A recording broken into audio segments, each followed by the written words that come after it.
Pilipinas ay perlas ng silangan. Narito sa inyong harapan ang Diyosa ng kagandahan.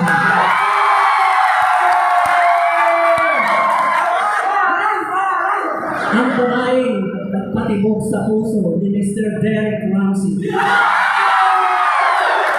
I stand by the name of Miss Angelica Batangas Batanagi.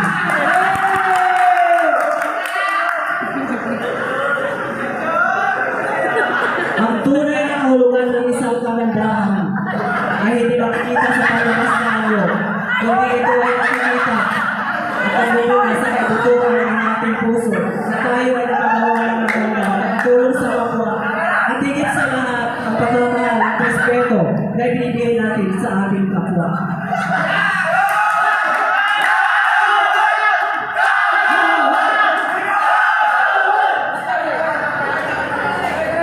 Every woman's success is herself. Ang corona at panalo ng isang beauty queen ay nagsisilbing inspirasyon upang kaparanayan ang buhay. Ang kanyang kaalaman sa pagpapalaganap tungkol sa social issue ng ating lipunan. Number 1, ang pinakamataas na average rate ng HIV na bagong henerasyon ng mga kabataan ngayon. Pangalawa, ang pag-educate sa karamihan na sa atin kung paano makatulong sa malalang global warming natin, ang pagkakaling ng puno sa ating paligid, at iwasan ang pagtatapon ng mga kasulong sa dagat upang ang susunod na henerasyon ay may makabutan pa sila.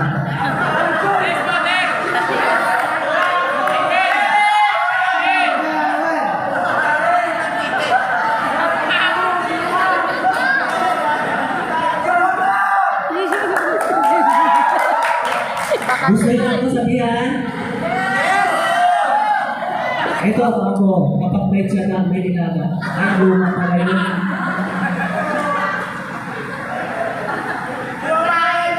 Kapag may tinanim sa kulungan ng basta. Tiyan.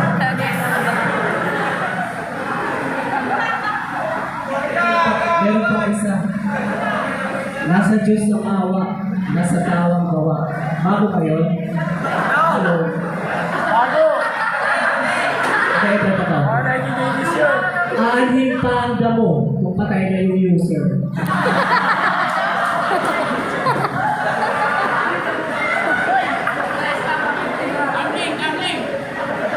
Iyon lamang po at maraming salamat.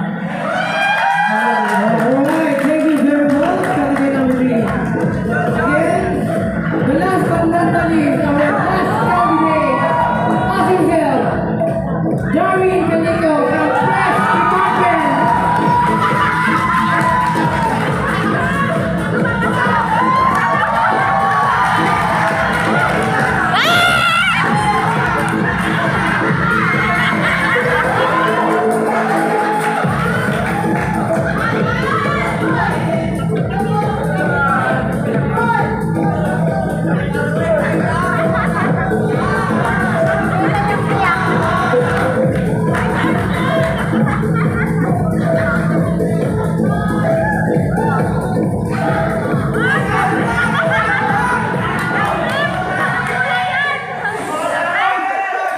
Hello! Let's do this in Pilipinas way.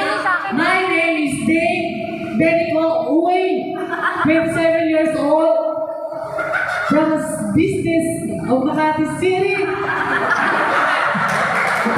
Naniniwala po sa kasabihan na kayo mga bakla sa harapan ngayon, bukas, magpakailangan. Iisa lang po ang nais namin itong gabi.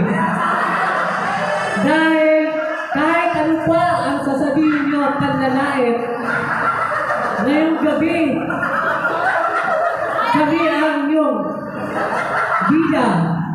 And I thank you. Once again, thank you very much. The last candidate, number 4, Darwin Benico.